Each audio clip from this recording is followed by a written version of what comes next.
100 days 100 posters design series பார்த்துட்ருக்கோம். விக்ரம் இமேஜை use பண்ணி அவர் சென்னை சென்ட்ரல் ஸ்கொயர் பேக்ரவுண்டில் இருந்தால் எப்படி இருக்கும், இது எப்படி ஃபோட்டோஷாப்பில் செய்கிறதுன்னு டீட்டெயிலாக ஸ்டெப் பை ஸ்டெப்பாக பார்க்க போகிறோம்.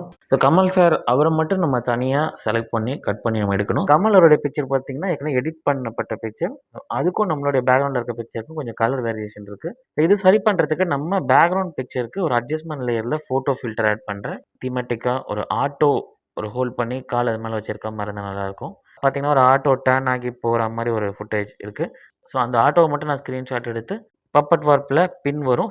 மூவ் பண்ண வேண்டிய இடம் மட்டும் இப்போ மூவ் பண்ணுறோம். ஃபுட் ஸ்டாம்ப் ஆகிற இடத்துல ஒரு ஷேடோ எஃபெக்ட் இருந்தால் கொஞ்சம் ரியாலிட்டியாக இருக்கும்.